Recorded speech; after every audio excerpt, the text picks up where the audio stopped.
एक राजा था जो बूढ़ा हो रहा था। उसने अपने नगर में एक भव्य आयोजन कराया। उस आयोजन में उसने अपने गुरुदेव को बुलाया, इष्ट मित्रों को बुलाया, नगरवासियों को बुलाया गया। राज नर्तकी को नृत्य के लिए बुलाया गया।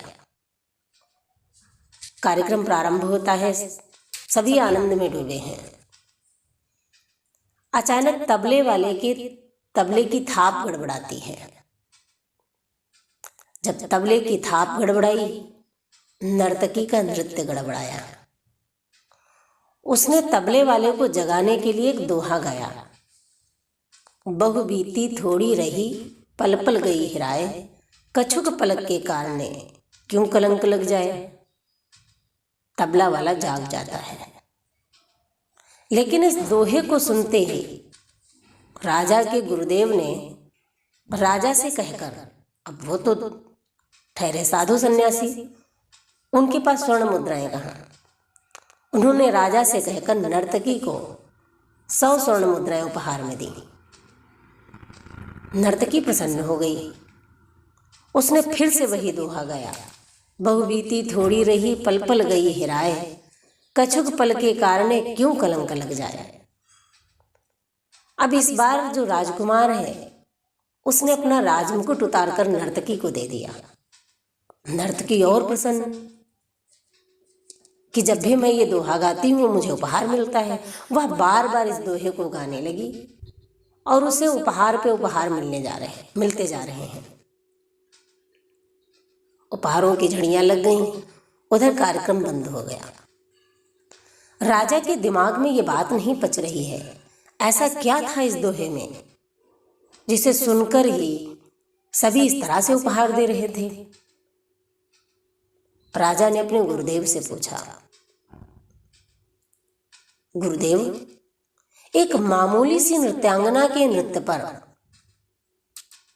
आपने 100 स्वर्ण मुद्राएं दान में दे दी।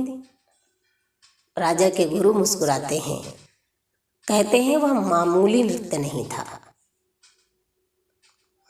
उस नृत्य ने हमारे मन को सही दिशा दे दी।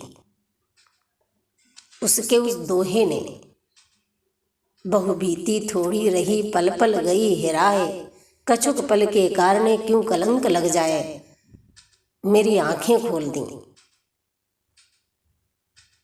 मेरी साधना, मेरी तपस्या जो उसके नृत्य को देखकर भंग हो रही थी।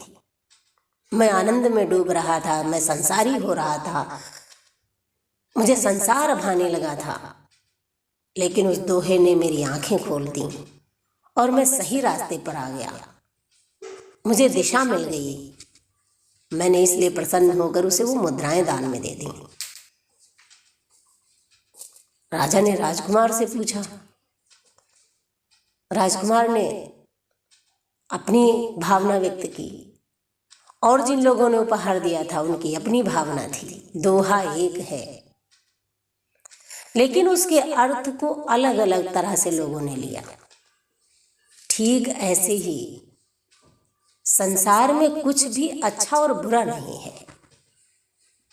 किसी ने नृत्यांगना के नृत्य को आनंद में लिया तो किसी ने उस नृत्य से मार्ग ले लिया, दूसरी दिशा ले ली। उस दोहे ने किसी को आध्यात्मिक दिशा की तरफ मोड़ दिया तो किसी को कुछ गलत करने से रोक दिया, तो किसी ने उसे केवल और केवल मन की खुशी के लिए लिया। सही और गलत कुछ भी नहीं होता। हम उसे कैसे ग्रहण कर रहे हैं ये हमारे ऊपर निर्भर करता है। किसी व्यक्ति ने एक संत से पूछा, महाराज संसार कैसा है? संत ने बहुत ही सुंदर जवाब दिया, संसार वैसा है जैसे तुम हो। तुम्हारे अंदर की भावनाएं ही संसार है। तुम अपना संसार खुद बना लेते हो और खुद बना लोगे। इसलिए अपने मन को सकारात्मक दिशा में हमेशा ऊर्जावान बनाए रखो। सब कुछ अच्छा होगा। कुछ भी गलत या सही नहीं होता। धन्यवाद।